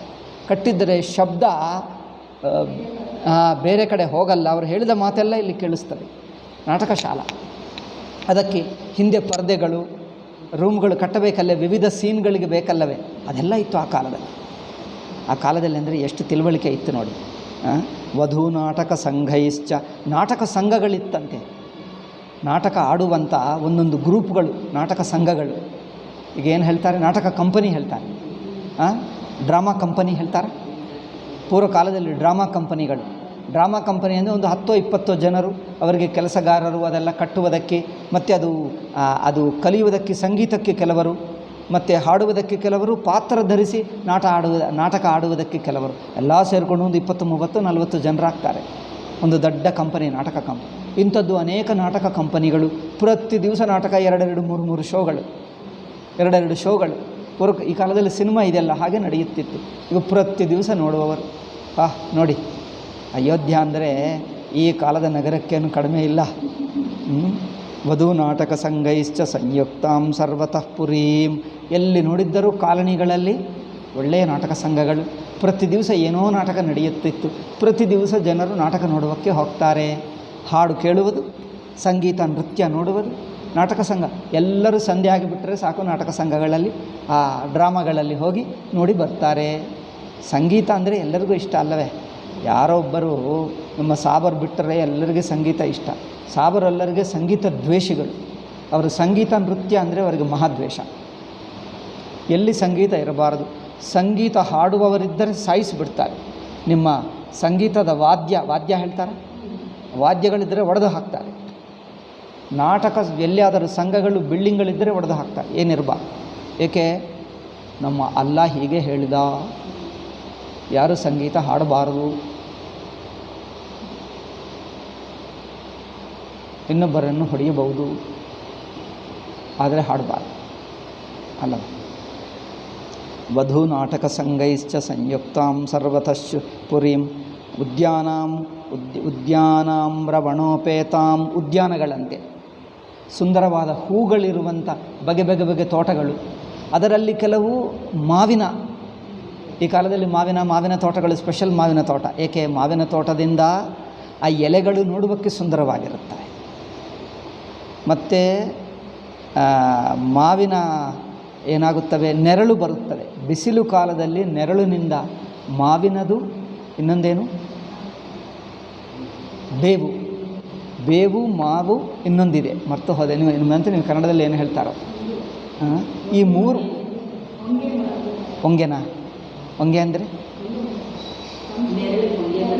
ನೆರಳ. ಈ ಮೂರು ಮರಗಳು ನೆರಳು ತಂಪಾಗಿರುತ್ತದೆ.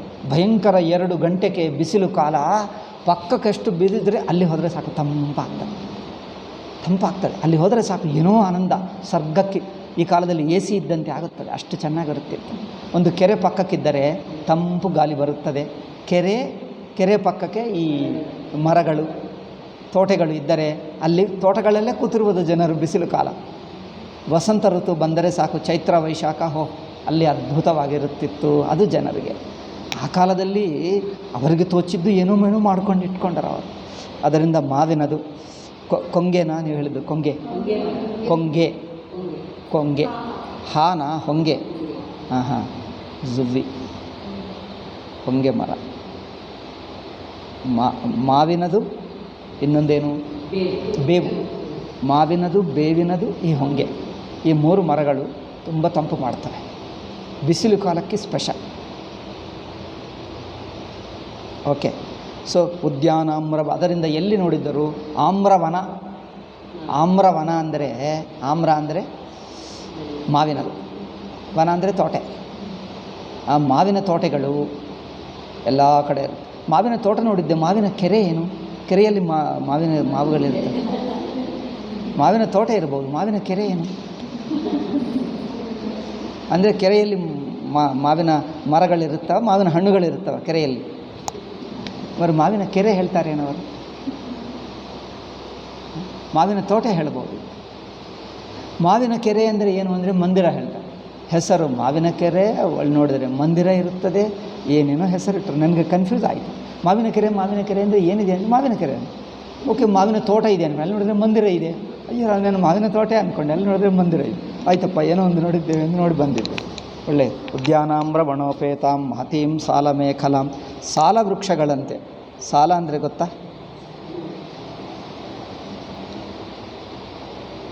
ಪುಷ್ಪವಾಟಿಕೆಗಳಿತ್ತಂತೆ. ಎಲ್ಲಿ ನೋಡಿದ್ದರು ಪುಷ್ಪ. ಓಹ್, ಬಗೆ ಬಗೆ ಪುಷ್ಪ.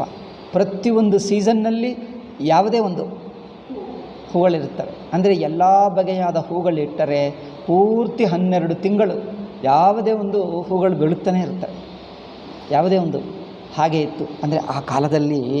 ಈ ಕಾಲದಲ್ಲಿ ಅದೆಲ್ಲ ಹೋಯ್ತು, ಎಲ್ಲ ಪ್ಲಾಸ್ಟಿಕ್ ಆಡ್ಕೊಳ್ತಾರೆ. ಅಯ್ಯಾರ, ಪ್ಲಾಸ್ಟಿಕ್ ಮರಗಳು, ಪ್ಲಾಸ್ಟಿಕ್ ಹೂಗಳು, ಇನ್ನು ಮೇಲೆ ಪ್ಲಾಸ್ಟಿಕ್ ಊಟನೂ ಬರುತ್ತದೋ ಏನೋ, ಪ್ಲಾಸ್ಟಿಕ್ ಇಡ್ಲಿಗಳು, ಪ್ಲಾಸ್ಟಿಕ್ ದೋಸೆಗಳು ತಿಂತಾರೋ ಏನೋ ಅಲ್ಲ. ಮುಂದೆ ಅದೇ ಆಗಬಹುದು.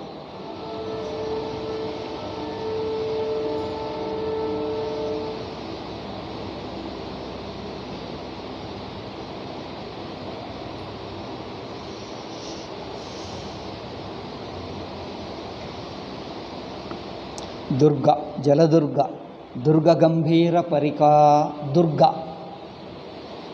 ದುರ್ಗ ಅಂದರೆ ಏನು? ಕೋಟೆ. ಸುತ್ತು ಕೋಟೆ ಇರುತ್ತದೆ ನಗರಕ್ಕೆ ಸುತ್ತು, ದೊಡ್ಡ ಕೋಟೆ.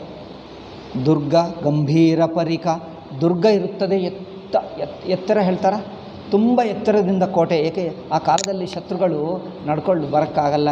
ಈ ಕಾಲದಲ್ಲಿ ವಿಮಾನ ಬಾಂಬುಗಳು ಬಂದ ನಂತರ ಕೋಟೆ ಕಟ್ಟುತ್ತೆ, ಅರ್ಥ ಇಲ್ಲ. ಏಕೆ ವಿಮಾನದಲ್ಲಿ ಹತ್ತಿ ಕೋಟೆ ಹಾಕಿಬಿಟ್ರೆ, ಬಾಂಬುಗಳು ಹಾಕಿಬಿಟ್ರೆ ಯಾವ ಕೋಟೆ ಬದುಕಲ್ಲ, ಎಲ್ಲ ಸರ್ವನಾಶ ಆಗಿದೆ. ಪೂರ್ವ ಕಾಲದಲ್ಲಿ ನಡ್ಕೊಂಡು ಬರುತ್ತಿದ್ದರೆ ಅದೆಲ್ಲ ಕೋಟ ಕಟ್ಟುತ್ತಿದ್ದಾರೆ. ಕೋಟ ಇತ್ತು. ಕೋಟ ಪಕ್ಕಕ್ಕೆ ಏನಾಗುತ್ತಿತ್ತು, ಸುತ್ತು ಕೋಟೆ. ಆ ಕೋಟೆಗೆ ಹಿಂದೆ, ಆ ಕೋಟೆ ಸುತ್ತು ಒಂದು ದೊಡ್ಡ ಪರಿಕ ಅಂದರೆ ಒಂದು ನೀರಿಂದು ಇರುತ್ತದೆ, ತುಂಬ ಆಳವಾಗಿ. ಕಂದಕ ಹೇಳ್ತಾರೆ, ಕಂದರ ಕಂದರ ಕನ್ನಡದಲ್ಲಿ ಹೇಳ್ಬೋದು. ಅದಕ್ಕೆ ಪರಿಕ. ಅದೇನು ಗಂಭೀರ ಪರಿಕ, ಆಳವಾದ ಪರಿಕ, ನೀರಿರುತ್ತದೆ. ಅದು ದಾಟುವುದು ಸುಲಭವಲ್ಲ. ಅದು ಬಿದ್ದರೆ ನೀರಿನಲ್ಲಿ ಬಿದ್ದು ಬಿಡ್ತಾರೆ, ದಾಟುವುದು ಕಷ್ಟ. ಏಕೆಂದರೆ ಆ ನೀರು ದಾಟಿದ ನಂತರ ಕೋಟೆ ಎಕ್ಕಬೇಕಂದರೆ ನೀರಿನಿಂದ ಕೋಟೆ ಹೇಗೆ ಹತ್ತಬೇಕಂದ್ರೆ ಕಷ್ಟ. ಅದಕ್ಕೋಸ್ಕರ ಸುತ್ತು ಕೋಟೆ ಕಟ್ಟುತ್ತಾರೆ. ಕೋಟೆ ಸುತ್ತು ಈ ಪರಿಕ ಮಾಡ್ತಾರೆ. ಮತ್ತು ಒಂದೇ ಬಾಗಿಲಿರುತ್ತದೆ. ಆ ಕೋಟೆ ಮೇಲೆ ಎಲ್ಲ ಇವರು ಹತ್ತಿ ಕೂತಿರ್ತಾರೆ ಸೈನಿಕರು. ದೂರದಿಂದ ಯಾರು ಬರ್ತಾರೆ ಕಂಡು ಬರ್ತಾರೆ. ಅವರು ಅಲ್ಲಿಂದಲೇ ಅವರಿಂದ ಬಾಣದಿಂದಲೋ ಯಾವುದಿಂದಲೋ ಅವರು ಹಾಕಿಬಿಡ್ತಾರೆ, ಬರುವುದು ಕಷ್ಟ. ಆದರೂ ಯುದ್ಧ ಮಾಡುತ್ತಿದ್ದರು. ಆ ನೀರಿನಲ್ಲಿ ದಾಟಿ ಕೋಟೆ ಹತ್ತಿ ಯುದ್ಧ ಮಾಡುತ್ತಿದ್ದರು. ಆ ಕಾಲದಲ್ಲಿ ಇತ್ತು, ಭಯಂಕರ. ಆ ಕೋಟೆ ಹೇಗಿರುತ್ತದೆ, ಕೋಟೆ ಹತ್ತಿದ ನಂತರ ಇಷ್ಟು ಅಗಲ ಇರುತ್ತದೆ ಜಾಗ, ಗೊತ್ತಾ? ಎಷ್ಟು ಅಗಲ, ಇಂಥ ಡಬಲ್ ಇರುತ್ತದೆ, ಅಷ್ಟು ಅಗಲ ಜಾಗ. ಅದರ ಮೇಲಿನಿಂದ ನಡ್ಕೊಂಡು ಹೋಗ್ಬೋದು ಆ ಕೋಟೆ ಮೇಲೆಯಿಂದ, ಅಷ್ಟು ಜಾಗ ಇರುತ್ತದೆ. ಕೆಲವು ಕೋಟೆಗಳು ನೋಡಿದ್ದೀನಿ, ಆ ಪ್ರಾಚೀನ ಕೋಟೆಗಳು. ದುರ್ಗ ಗಂಭೀರ ಪರಿಕಾಂ ದುರ್ಗಾಮನ್ಯೈರ್ ದುರಾಸದಾಂ. ಮಿಕ್ಕ ಹೊರಗಿನ ಶತ್ರುಗಳು ಅದು ದಾಟುವುದೇ ಅಸಂಭವ, ಅಷ್ಟು ಕಷ್ಟವಾಗಿತ್ತಂತೆ. ಆ ಕೋಟೆಗಳು ದಾಟಕ್ಕೆ ಆಗಲ್ಲ. ಇಷ್ಟು ಗೋಡೆಗಳು ಹೀಗೆ ಇರ್ತದೆ, ಹತ್ತುವುದೇ ಕಷ್ಟ. ಕಲ್ಲಿರುತ್ತದೆ, ಮಣ್ಣಿದ್ದರೆ ಅದಕ್ಕೇನಾದರೂ ಹೊಡೆಯಬಹುದು, ಏನು ಮೊಲೆಗಿಲೆ ಹೊಡೆದು ಹತ್ತಬಹುದು. ಕಲ್ಲಿರುತ್ತದೆ, ಕಲ್ಲಿಗೆ ಹೊಡೆಯುವುದೇ ಕಷ್ಟ. ಒಂದು ಚೂರು ತೂತಿಲ್ಲ, ಜಾಗ ಇಲ್ಲ, ಹಾಗೆ ಕಲ್ಲು ಪಕ್ಕ ಇಡ್ತಾರೆ. ಈಗ ಅದು ಹತ್ತುವುದು ಹೇಗೆ? ನೇರ ಗೋಡೆ ಇರ್ತದೆ, ಹತ್ತುವುದೇ ಅಸಂಭವ. ತುಂಬ ಉದ್ದ ಸುತ್ತು ಕೋಟ, ಯಾರಿಗೆ ಹತ್ತಕ್ಕೆ ಆಗಲ್ಲ, ಅಷ್ಟು ಭಯಂಕರವಾಗಿರುತ್ತೆ. ಯಾರಾದರೂ ಹತ್ತುವಕ್ಕೆ ಪ್ರಯತ್ನ ಮಾಡಿದರೆ ಮೇಲೆ ಇಷ್ಟಿಷ್ಟು ಕಲ್ಲುಗಳಿರುತ್ತವೆ, ಅಲ್ಲಿ ರೌಂಡ್ ಕಲ್ಲುಗಳು. ಆ ಕಲ್ಲಿಂದ ಕಲ್ಲು ಬಿಡ್ತಾರೆ, ಬಿದ್ದರೆ ಇವರು ಮೇಲೆ ಬಿದ್ದು ಸತ್ತೇ ಹೋಗ್ತಾರೆ ಜನ. ಆ ಮೇಲೆ ಕೋಟೆ ಮೇಲೆ ಇಷ್ಟಿಷ್ಟು ದಪ್ಪ ರೌಂಡು ಕಲ್ಲುಗಳು ತಯಾರು ಮಾಡಿ ಇಟ್ಕೊಳ್ತಾರೆ. ಅದೆಲ್ಲ ಅದಕ್ಕೆ ಏನೂ ಇಲ್ಲಿ ಕಟ್ಟಿರುತ್ತದೆ, ಕೊಕ್ಕೆ ಏನು ಮಾಡ್ತಾರೆ. ಅದು ಬಿಟ್ಟರೆ ಅದು ಪೂರ್ತಿ ಬಂದು ಇಲ್ಲಿ ಮನುಷ್ಯರ ಮೇಲೆ ಬಿದ್ದು ಬಿಡ್ತಾರೆ. ಕಾಲು ಮೇಲೆ ಕೈ ಮೇಲೆ ಬಿದ್ದರೆ ತಕ್ಷಣವೇ ಭಯಂಕರ. ಆದರೂ ಮಾಡುತ್ತಿದ್ದರು ಹಾಗೆ ಯುದ್ಧಗಳು. ಸೊ ದುರ್ಗ ಗಂಭೀರ ಪರಿಕಾಂ ದುರ್ಗಮನ್ಯೈರ್ ದುರಾಸದಾಂ ವಾಜಿವಾರಣ ಸಂಪೂರ್ಣಾಂ. ಕುದುರೆಗಳು, ವಾಜಿ ಅಂದರೆ ಕುದುರೆ, ವಾರಣ ಅಂದರೆ ಆನೆ. ಕುದುರೆಗಳು, ಆನೆಗಳಂದರೆ ಅಯ್ಯೋ ಸಾವಿರ ಎಷ್ಟು ನೋಡಿದ್ದರು ಬೇಕಾದರೂ. ಸಂಪೂರ್ಣಾಂ ಗೋಭಿರುಷ್ಟ್ರೈರ್ ಕರೈಸ್ತತ. ಪ್ರಾಣಿಗಳು, ಎಲ್ಲ ಬಗೆಯ ಪ್ರಾಣಿಗಳ ಉಪಯೋಗ ಇರುತ್ತದಲ್ಲ ಆ ಕಾಲದಲ್ಲಿ, ಅದೇ ಸಂಪದ, ಪ್ರಾಣಿಗಳೇ ಸಂಪದ. ಕುದುರೆಗಳು, ಆನೆಗಳು, ಇನ್ನು ಯಾವುದು, ಗೋ ಅಂದರೆ ಹಸುಗಳು, ಉಷ್ಟ್ರ ಒಂಟೆಗಳು, ಕರೈ ಕತ್ತೆಗಳು ಸಂಪದನೆ. ಕತ್ತೆ ಎಂದು ಎಷ್ಟು ಬೈದರೂ ಅದು ಮಾತ್ರ ಸಂಪದ ಅಲ್ಲವೇ? ಜನರು ಕತ್ತೆ ಎಂದು ಬೈಯುತ್ತಾರೆ.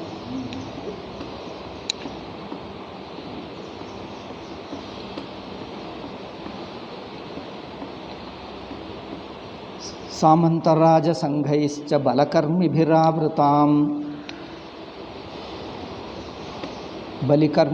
ಸಾಮಂತ ರಾಜರು.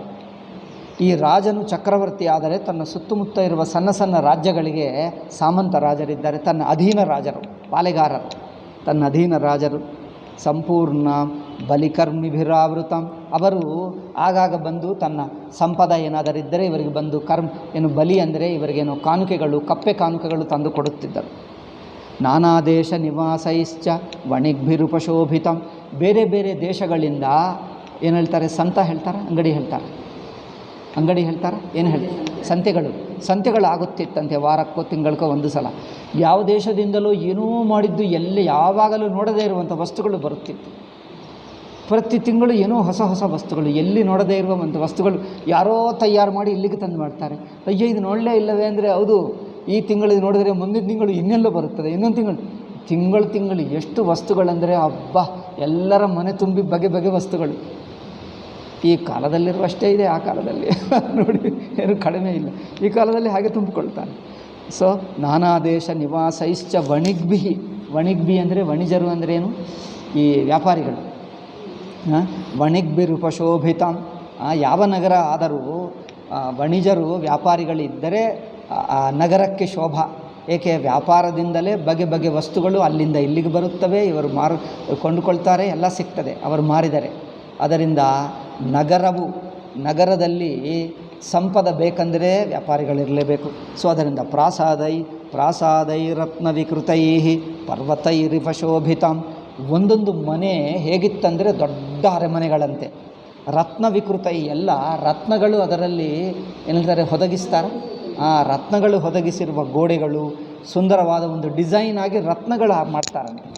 ಸಾಮಾನ್ಯ ಕಲ್ಲುಗಳಿಂದ ತೋರಣಗಳು ಕಟ್ಟಿ ಅದು ಸುಂದರ ಕಂಡು ಬರಬೇಕಂದ್ರೆ ಮಧ್ಯದಲ್ಲಿ ಒಂದು ಕೆಂಪು ಇನ್ನೇನೋ ನೋಡಿದ್ದರೆ ಕಲ್ಲುಗಳಲ್ಲಿ ಒಂದು ಬೇರೆ ಬಣ್ಣ ಸುಂದರವಾಗಿ ಕಂಡು ಬರ್ತದೆ.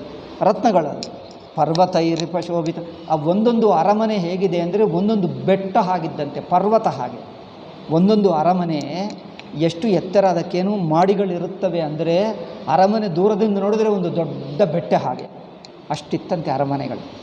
ಅಂದರೆ ಕೆಲವರು ಧನಿಕರ ಅರಮನೆಗಳು ಒಂದೊಂದು ಬೆಟ್ಟ ಆಗಿತ್ತಂತೆ. ಅಯೋಧ್ಯ ವರ್ಣನ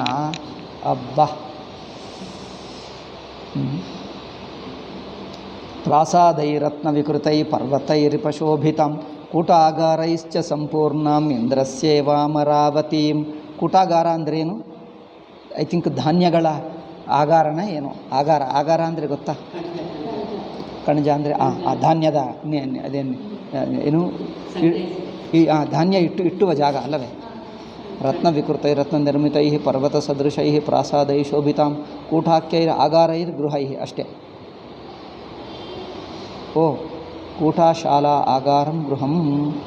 ಕೂಟ ಅಂದರೆ ಬಗೆ ಬಗೆ ಶಾಲೆಗಳಂತೆ, ಅದರಲ್ಲಿ ಧಾನ್ಯಗಳು ಇರಬಹುದು ಅಥವಾ ಸ್ತ್ರೀಯರು ಕ್ರೀಡೆ ಮಾಡುವಂಥ ಆಗಂತೆ ಅಂತೇನದು ಇಂಡೋರ್ ಗೇಮ್ಸ್. ಕೂಟ ಅಂದರೆ ಇಂಡೋರ್ ಗೇಮ್ಸ್ ಎಂದು ಹೇಳ್ತಾರಲ್ಲ, ಮೈದಾನಗಳಲ್ಲಿ ಆಟ ಆಡುವುದು ಒಂದು, ಒಳಗೆ ಆಟ ಆಡುವುದು ಅದು ಸ್ತ್ರೀಯರು ಆಟ ಆಡುವಂಥ ಗೇಮ್ಗಳು. ಆ ಕಾಲದಲ್ಲಿ ಜಲಕ್ರೀಡೆಗಳು, ಏನೇನೋ ಕ್ರೀಡೆ. ಈ ಕಾಲದಲ್ಲಿ ಎಷ್ಟಿತ್ತೋ ಆ ಕಾಲದಲ್ಲಿಯೂ ಬೇಕಾದಷ್ಟು ಕ್ರೀಡೆಗಳು, ಬಗೆ ಬಗೆ ಕ್ರೀಡೆಗಳು. ಕೂಟಾಗಾರೈಶ್ಚ ಸಂಪೂರ್ಣಾಂ ಇಂದ್ರಸ್ಯೇವಾಮರಾವತಿ. ಕೊನೆಗೂ ಆ ನಗರ ನೋಡಿದ್ದರೆ ಇಂದ್ರನ ಅಮರಾವತಿ ನಗರ ಹೇಗಿತ್ತೋ ಹಾಗಿತ್ತಂತೆ ಅಯೋಧ್ಯ. ಇಂದ್ರನ ರಾಜಧಾನಿ ಹೆಸರೇನು? ಅಮರಾವತಿ. ಅಮರಾವತಿ ಎಷ್ಟು ಶೋಭಾಯಮಾನವಿತ್ತೋ ಹಾಗಿತ್ತಂತೆ ಅಯೋಧ್ಯ. ಚಿತ್ರಾಮಷ್ಟಾಪದಾಕರಾಂ ವರನಾರಿ ಗಣಾಯುತಾಂ. ಚಿತ್ರಮೇನಪ್ಪ? ಬಗೆ ಬಗೆ. ಅಷ್ಟಾಪದಂ ಸುವರ್ಣಂ ತಜ್ಜಲೇನ ಕೃತ ಆಕಾರೋ ಅಲಂಕಾರೋ ಯಸ್ಯಾಹ. ಅಷ್ಟಾಪದ ಅಲಂಕಾರ ಅಂತೆ. ಏನೋ ಬಗೆ ಬಗೆ ಅಲಂಕಾರಗಳು. ವಿಮಾನಗೃಹ ಸಪ್ತಭಿಃ ಗೃಹಾಂ ವರನಾರಿ ಗಣಯುತಾಂ. ಒಳ್ಳೆಯ ಸ್ತ್ರೀ ಪುರುಷರು ಅಲ್ಲಿ ವಾಸ ಮಾಡುವರಂತೆ. ಸರ್ವರತ್ನ ಎಲ್ಲ ರತ್ನಗಳು, ಎಷ್ಟು ಬಗೆ ರತ್ನಗಳಿರುತ್ತವೋ ಅಯೋಧ್ಯದಲ್ಲಿ ಎಲ್ಲ ರತ್ನಗಳು ಸಿಗ್ತವಂತೆ. ಎಲ್ಲ ಬಗೆಯಾದ ರತ್ನಗಳು ಮನೆಯಲ್ಲಿ, ಎಲ್ಲರ ಮನೆಯಲ್ಲಿ ಯಾವುದೇ ಒಂದೋ ಎರಡೋ ರತ್ನಗಳು ಇದ್ದೇ ಇರುವುದು. ಸ್ವಲ್ಪ ಆದರೂ ರತ್ನಗಳಿಲ್ಲದೆ ಮನೆ ಇಲ್ಲ. ಎಲ್ಲರ ಮನೆಯಲ್ಲಿ ಕೆಲವು ರತ್ನಗಳು. ಈ ಕಾಲದಲ್ಲಿ ನಾವು ಮ್ಯೂಸಿಯಮ್ಗೆ ಹೋಗ್ತೀವಿ, ಏಕೆಂದರೆ ಎಲ್ಲ ದೋಚ್ಕೊಂಡು ತೊಗೊಂಡು ಹೋದರಲ್ಲ, ಮುಸಲ್ಮಾನರು ಬಿಟ್ಟು ದೋಚ್ಕೊಂಡ್ರು. ಇಲ್ಲದಿದ್ದರೆ ಭಾರತ ದೇಶದಲ್ಲಿ ಬೇಕಾದಷ್ಟಿತ್ತು, ಎಲ್ಲರ ಮನೆಯಲ್ಲಿ ಇರುತ್ತಿತ್ತು. ಈ ಕಾಲದಲ್ಲಿ ಮನೆಯಲ್ಲಿಲ್ಲ, ಎಲ್ಲರೂ ಬಡವರಾಗಿ ಬಿಟ್ಟರು, ಓನ್ಲಿ ಮ್ಯೂಸಿಯಮ್ನಲ್ಲಿ ನೋಡಬೇಕಾಗ್ತದೆ. ಏಕೆ ಅಂದರೆ ದೋಚ್ಕೊಂಡು ಬಿಟ್ಟರಲ್ಲ. ಪೂರ್ವ ಕಾಲದಲ್ಲಿ ಎಲ್ಲರ ಮನೆಯಲ್ಲೇ ಇತ್ತು ಬೇಕಾದಷ್ಟು. ಅವರು ನೋಡಿ ಅದೇ ಆಶ್ಚರ್ಯಪಟ್ಕೊಂಡ್ರು, ಏನಪ್ಪ ಇಷ್ಟು ಸಂಪದ, ಮನೆ ಇದೆ, ಮನೆಯಲ್ಲಿ ರತ್ನಗಳು. ಈಗ ಇದು ಒಳ್ಳೆಯದು, ಇವರೆಲ್ಲರನ್ನು ದೋಚಿಕೊಂಡು ಅದು ನಾಶ ಮಾಡುವುದು ಒಂದೇ ಉಪಾಯ ಎಂದು ಎಲ್ಲವನ್ನು ಸಾವಿರ ಕುದುರೆಗಳು ಆನೆಗಳ ಮೇಲೆ ಇಟ್ಟು ಚಿನ್ನಗಳು ರತ್ನಗಳನ್ನೆಲ್ಲ ವಿದೇಶಕ್ಕೆ ತೊಗೊಂಡು ಹೋದರು ಗೊತ್ತಾ? ಸಾವಿರ ಆನೆಗಳು, ಕೆಲವೊಮ್ಮೆ 10,000 ಆನೆಗಳ ಮೇಲೆ ಚಿನ್ನಗಳು ರತ್ನಗಳನ್ನೆಲ್ಲ ಅದರ ಮೇಲೆ ತುಂಬಿ ತೊಗೊಂಡು ಹೋದರು. ಒಂದೊಂದು ರಾಜ್ಯ ಮೇಲೆ, ಒಂದೊಂದು ರಾಜ್ಯ ಮೇಲೆ, ಒಂದೊಂದು ನಗರ ಮೇಲೆ ಇಷ್ಟು ಯಾವುದು ವರ್ಷಗಟ್ಟ, ಏನು 100 ವರ್ಷ ದೋಚಿದ್ದಾರೆ. ಒಂದಲ್ಲ, ಅಷ್ಟು 100 ವರ್ಷ ದೋಚಿದ ನಂತರ ಭಾರತ ದೇಶದಲ್ಲಿ ಏನು ಉಳಿಯುತ್ತದೆ? ಮತ್ತೆ ಹೇಳ್ತಾರೋ ಎಲ್ಲ ಬಡವರು ಮಾಡಿದ್ದಾರೆ, ನಮ್ಮ ಕೆಲಸಗಾರರಿಗೆ ಕೂಲಿಗಾರರಿಗೆ ಊಟ ಇಲ್ಲ, ಅವರು ಬಡವರಾಗಿ ಬಿಟ್ಟರು, ಇದಕ್ಕೆ ಯಾರು ಕಾರಣರು? ಈಗ ನಮ್ಮ ಬ್ರಾಹ್ಮಣರು. ಇದೆ మరి ಇವರು ದೋಚಿದ್ದಕ್ಕೇನು ಹೇಳಲ್ವಾ? ಅವರು ಮಹನೀಯರಾಗಿ ಬಿಟ್ಟರ? ಅವರು ಬಂದು ನಮ್ಮನ್ನು ಉದ್ಧರಿಸಿದ್ದಾರ?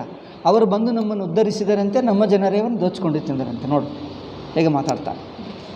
ಏನಿಲ್ಲ, ಈ ಮೂರ್ಖ ಚರಿತ್ರೆ ಬರೆದು ನಿಮ್ಮ ಮಕ್ಕಳೆಲ್ಲ ಇದೇ ಓದ್ತಾ ಇದ್ದಾರೆ.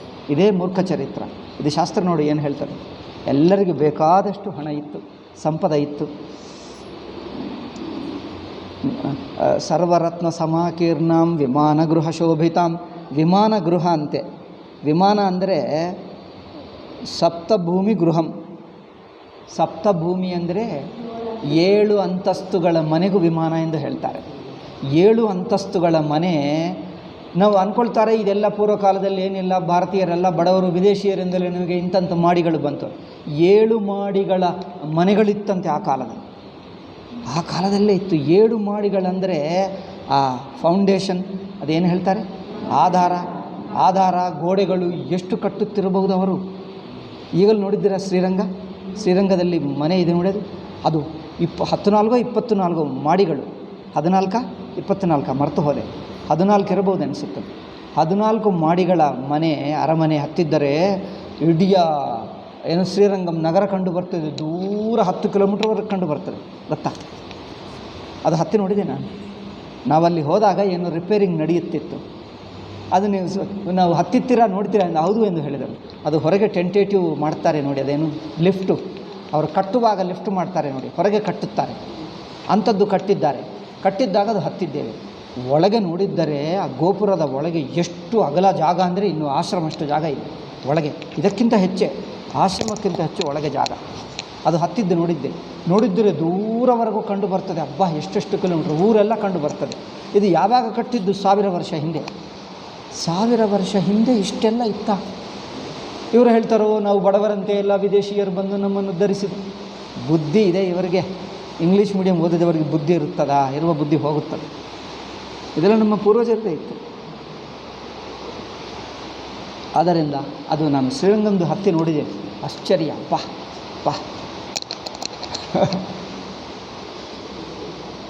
ಸರ್ವರತ್ನ ವಿಮಾನ ಗೃಹ ಶೋಭಿತಾಂ. ಟೈಮ್ ಆಯಿತು. ಅದರಿಂದ ವಿಮಾನಗಳು ಅಂದರೆ ಭೂಮಿಕಾ ಅಂದರೆ ಅಂತಸ್ತು. 7 ಅಂತಸ್ತುಗಳು ಇರುವಂಥ ಮನೆಗಳಂತೆ, ಒಂದೊಂದು ಪರ್ವತ ಹಾಗೆ. ഇപ്പോൾ ಶ್ರೀರಂಗಂ ಮಂದಿರ ನೋಡಿದ್ದರೆ ಆ ಗೋಪುರ ಒಂದೊಂದು ಪರ್ವತ ಹಾಗೆ ಕಂಡು ಬರ್ತದೆ. ಹತ್ತಿರಕ್ಕೆ ಹೋಗು ಮನುಷ್ಯ ಇಷ್ಟು ಕಂಡು ಬರ್ತಾನೆ ಅಲ್ಲ, ಅಷ್ಟು ದಪ್ಪ, ಇಷ್ಟು ಗಡಿಯಾರ ಅಷ್ಟು ಕಂಡು ಬರ್ತಾನೆ ಮನುಷ್ಯ. ಅದು ಚಿತ್ರ ಅದರ ಸಮೇತ ತಗೊಂಡರೆ ಅದು ಕಣ್ಣು ಎಷ್ಟು ದೂರ ಹೋಗ್ತದೆ ಅಷ್ಟು ದೂರ ಅದು ಮನೆ, ಗೋಪುರ. ಅಷ್ಟು ಅರಮನೆಗಳಿತ್ತು ಆ ಕಾಲದ. ಒಳಗೆ ನೋಡಿದರೆ ಜಾಗ ಎಷ್ಟು, ತುಂಬ ಜಾಗ ಇದೆ ಒಳಗೆ. ದೊಡ್ಡ ಸಭೆ ಮಾಡಬಹುದಲ್ಲಿ. 7 ಅಂತಸ್ತು ಒಳಗೆ ನೋಡಿದರೆ ದೊಡ್ಡ ಜಾಗ, ಇಷ್ಟು ಜಾಗ. ಈ ಆಶ್ರಮ ಎಷ್ಟಿದೆಯೋ ಅಷ್ಟು ಜಾಗ, 1000 ಜನರು ಕೂತಿರ್ಬೋದು ಅಷ್ಟು ಒಳಗೆ. ಆ ಸಭೆಯಲ್ಲಿ 7 ಅಂತಸ್ತು ಮೇಲೆ ಎಷ್ಟು ಕಟ್ಟಿದ್ದರು, ಎಲ್ಲ ಕಲ್ಲಿನಿಂದ. ಇದು ಈಗ ಉಳಿದಿದೆ. ಆ ಕಾಲದಲ್ಲಿ ಇನ್ನೂ ಎಷ್ಟಿತ್ತೋ ಇದೆಲ್ಲ ಉಳಿದಿರುವ ಕಾಲ. ನಾಶ ಆಗಿ ಉಳಿದಿರುವುದು. ಇನ್ನೂ ಭಯಂಕರ ನಾಶ ಮಾಡಿದ್ದರು ಮುಸ್ಲಿಮರು. ಅವರು ನಮ್ಮನ್ನು ಉದ್ಧರಿಸುವಕ್ಕೆ ಬಂದರು ಎಂದು ನೆಹರು ಬರೆಯುತ್ತಾನೆ. ಭಾರತ ದೇಶವನ್ನು ಉದ್ಧರಿಸುವಕ್ಕೆ ನಾಗರಿಕತೆ ತಗೊಂಡು ಬಂದರಂತೆ ಭಾರತ ದೇಶಕ್ಕೆ. ಅದಕ್ಕೋಸ್ಕರ ಅವರ ಪುಸ್ತಕ ಓದಿದ್ದರೆ ಹೀಗೆ ಬುದ್ಧಿ ಬರುತ್ತೆ. ಸೊ ವಿಚ್ಛಿದ್ರಾಂ ಸಮಭೂಮೌ ನಿವೇಶಿತಾಂ. ನೋಡಿ, ಗೃಹಗಾಢಾಂ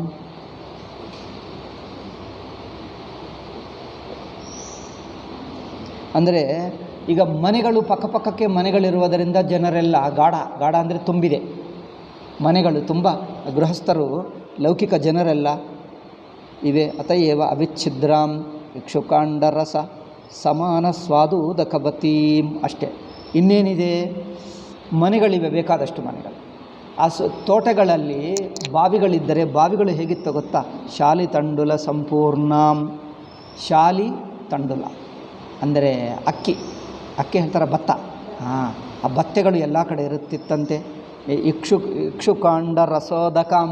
ಅಲ್ಲಿ ನೀರು, ಬಾವಿಗಳು, ಇಳಿಯುವ ಬಾವಿಗಳು, ಇನ್ನೇನು ಸೇದುವ ಬಾವಿಗಳು, 2 ಬಗೆ ಬಾವಿಗಳು. ಆ ಬಾವಿಗಳಲ್ಲಿ ನೀರು ಹೇಗಿರುತ್ತಂತೆ? ಕಬ್ಬಿನ ರಸ ಇರುತ್ತದೆ ನೋಡಿ, ಕಬ್ಬಿನ ರಸ ಅಥವಾ ನಿಮ್ಮ ಎಳ್ನೀರು ಹಾಗೆ, ಕಬ್ಬಿನ ರಸ ಹಾಗೆ ಬಾವಿಗಳಲ್ಲಿ ನೀರು ಇರುತ್ತಿತ್ತಂತೆ. ನೋಡಿ ಹೇಗೆ ಮಾಡ್ತಾನೆ. ಇಕ್ಷುಕಾಂಡ ರಸೋದಕ, ಇಕ್ಷು ರಸ ಹಾಗೆ ಬಾವಿ ಇರುತ್ತಿತ್ತಂತೆ. ದುಂದುಬಿ. ಇನ್ನೂ ಇದಪ್ಪ, ಟೈಮ್ ಆಯಿತು, ಈಗಲೇ 10 ನಿಮಿಷ ಹೆಚ್ಚಾಯಿತು, ಸಾಕು, ನಾಳೆ ಹೇಳೋಣ. ಅಲ್ಲವೇ? ಅಯೋಧ್ಯ ನಗರನೇ ಆಗುತ್ತದೆ, ಅಯೋಧ್ಯ ವಾಸಿಗಳಾಗ್ತಾರೆ. ಸಾಕು, ಇದೇ ಕೇಳೋಣ, ಮಿಕ್ಕದೆಲ್ಲ ರಾಮಾಯಣ ಗೊತ್ತಲ್ಲವೇ? ಮುಂದೆ ಮುಂದೆ ಬರಲಿ. ಇದು 17 ಶ್ಲೋಕ ಅಲ್ಲವೇ? ಎಲ್ಲಿಂದ? 5ನಿಂದ 17 ಶ್ಲೋಕ ಹೇಳಿದ್ದೀನಿ.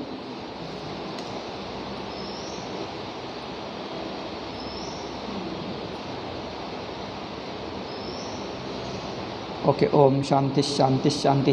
ಹರಿ ಓಂ ಶ್ರೀ ಗುರುಭ್ಯೋ ನಮಃ. ಹರಿ ಓಂ ತತ್ಸತ್.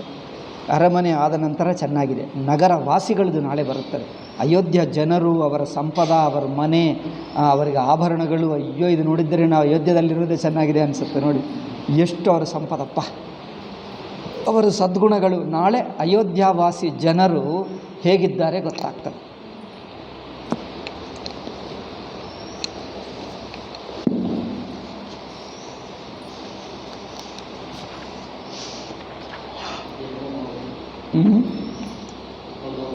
ಹಾಂ, ಹೋಗ್ಬೋದಲ್ಲ? ಆಯಿತು, ಯಾವ್ದು ಮುಗೀತಲ್ಲ ನಾನು.